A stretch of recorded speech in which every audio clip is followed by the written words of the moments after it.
At AMSE and K25, we teach about the truly awe-inspiring Manhattan Project, an incredible story of a massive effort that won a war, that changed the world, and created the city we're standing in right now, Oak Ridge, Tennessee.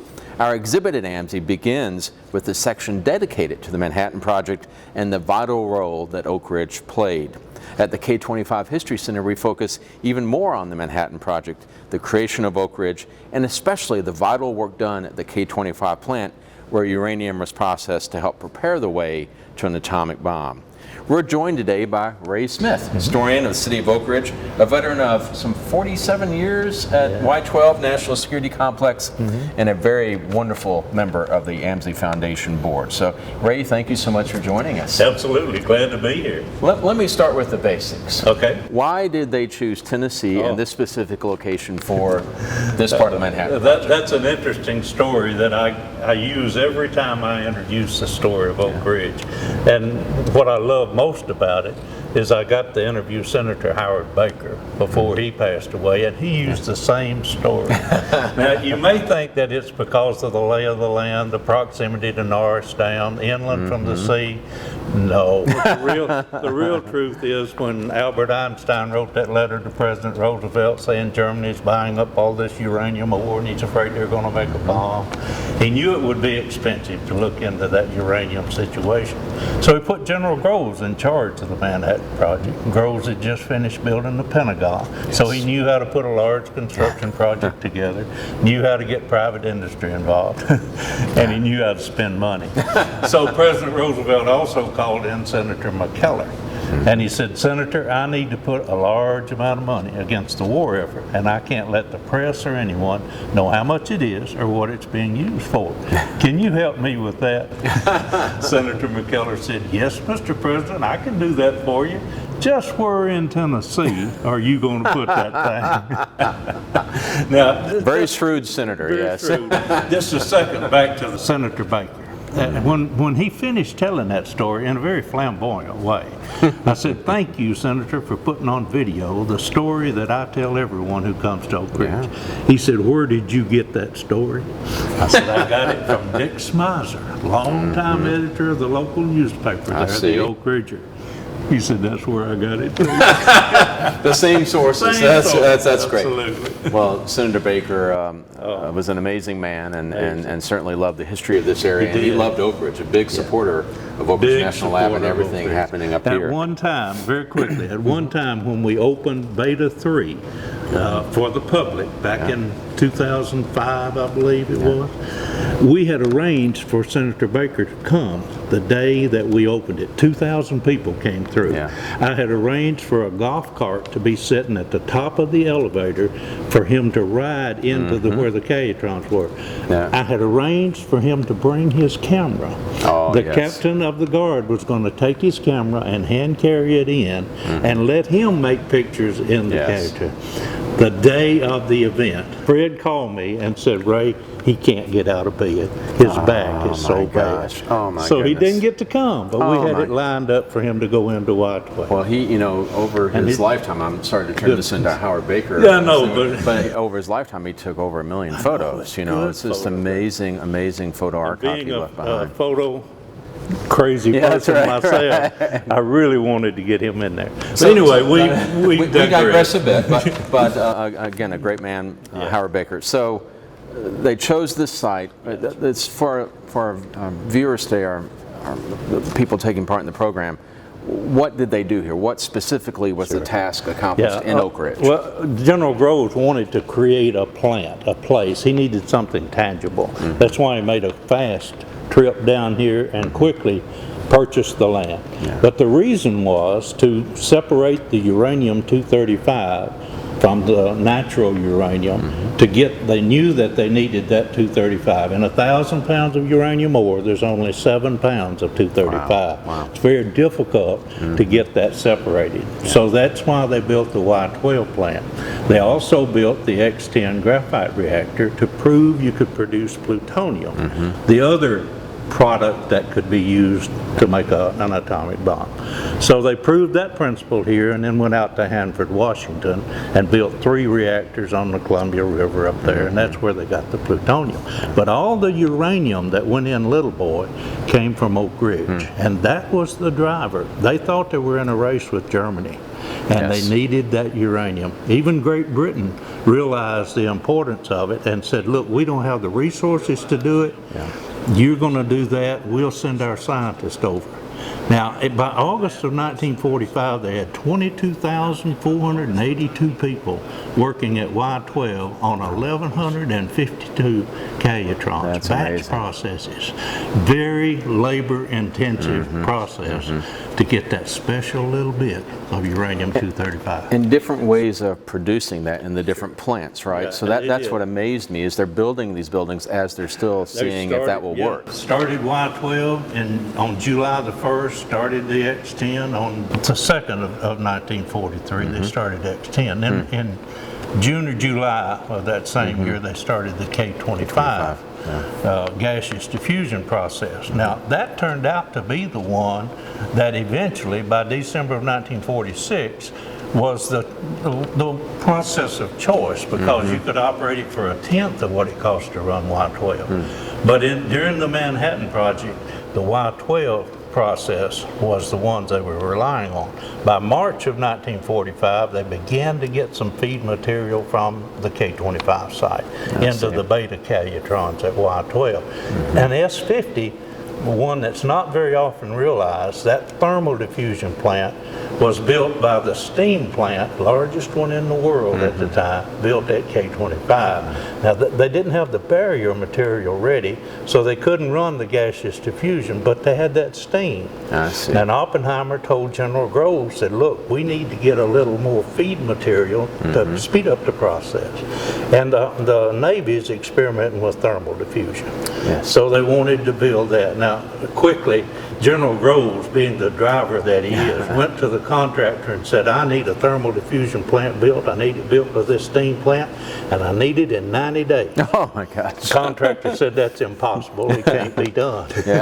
Groves looked him in the eye and said, you've got 80 days. Oh my gosh. They built it in 75 days, operated it for just a few months, and they calculate that by having that little addition up on the front end of the process, they shortened the war by 3 weeks. Wow. Wow. It's an amazing process. So at the end of the day, how many people worked here? There were well over 100,000 people coming through at some time or the other.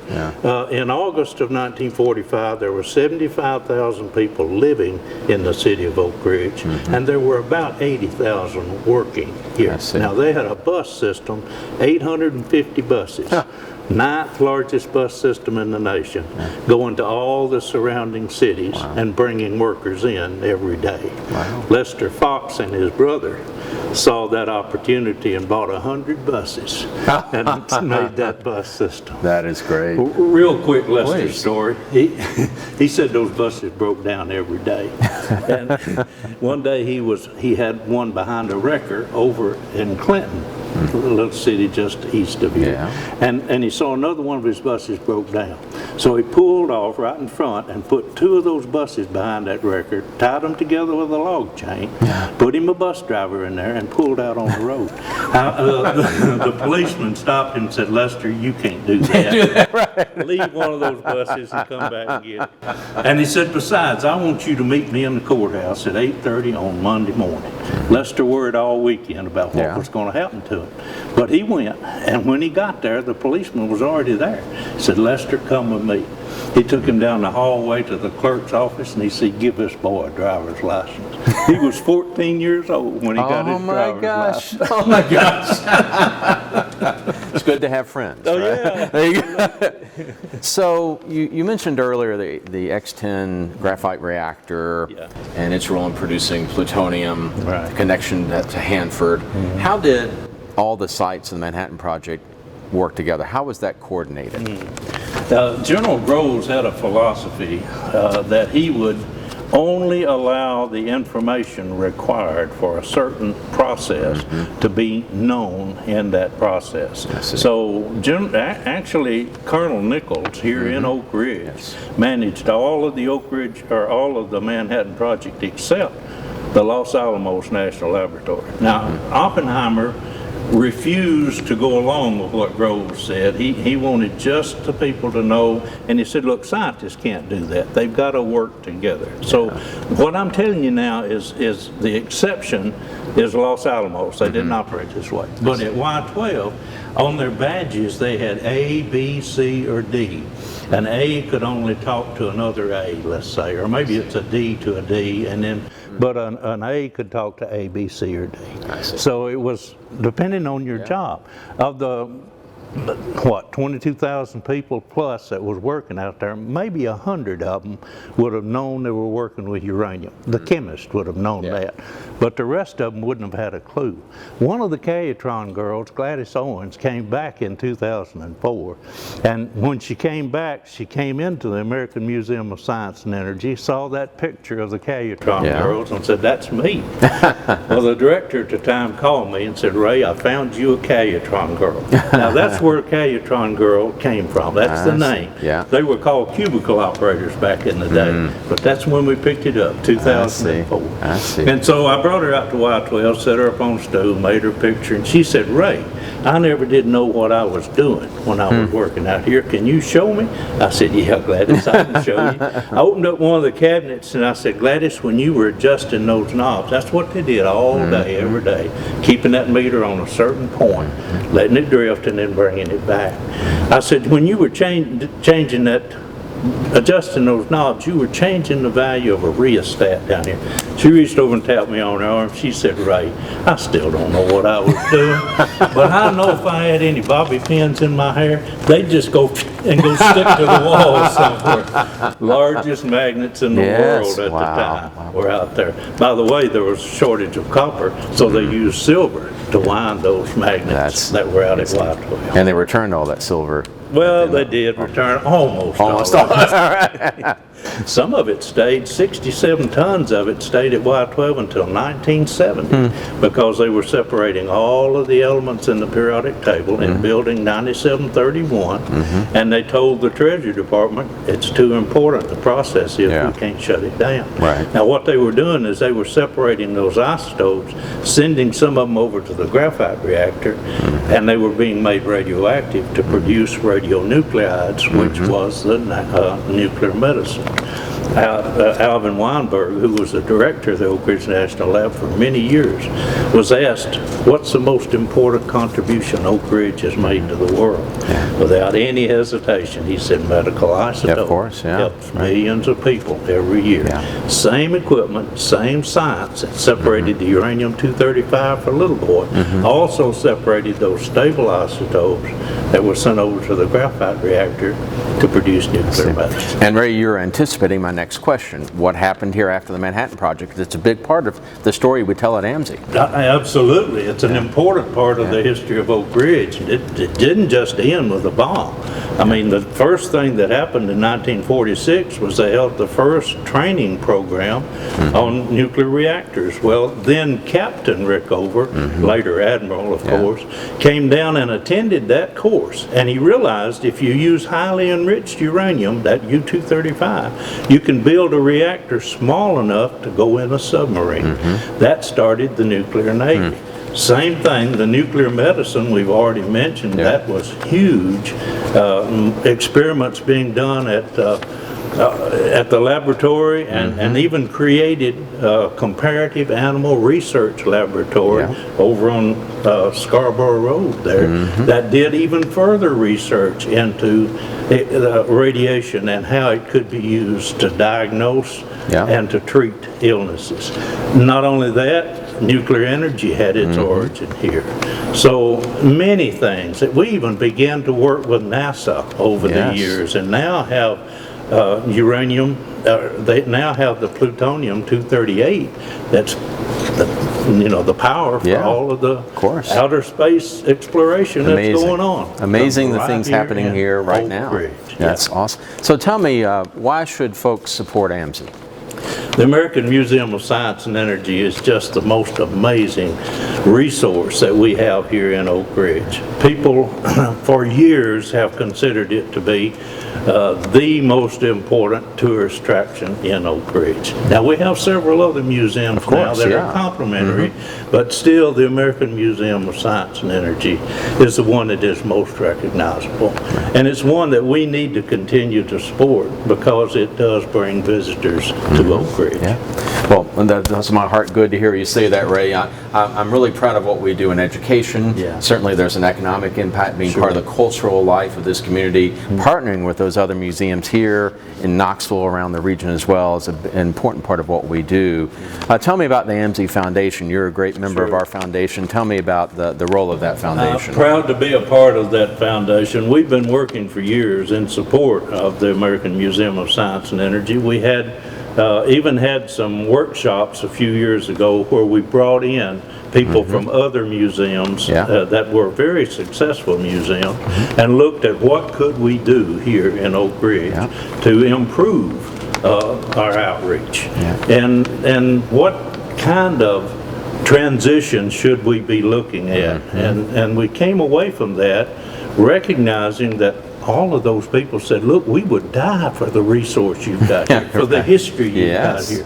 You've got a potential that goes far beyond what you're doing now.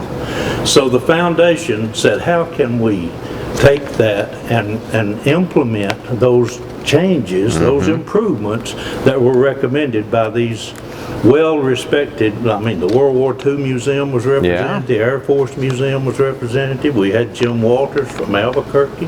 So we decided that the foundation should take a much more active role than just a supportive role.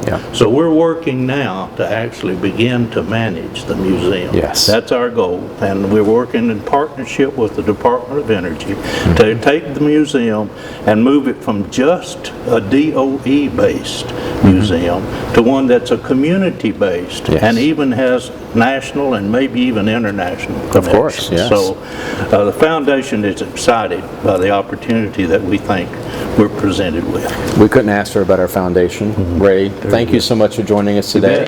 Appreciate it as always. You bet.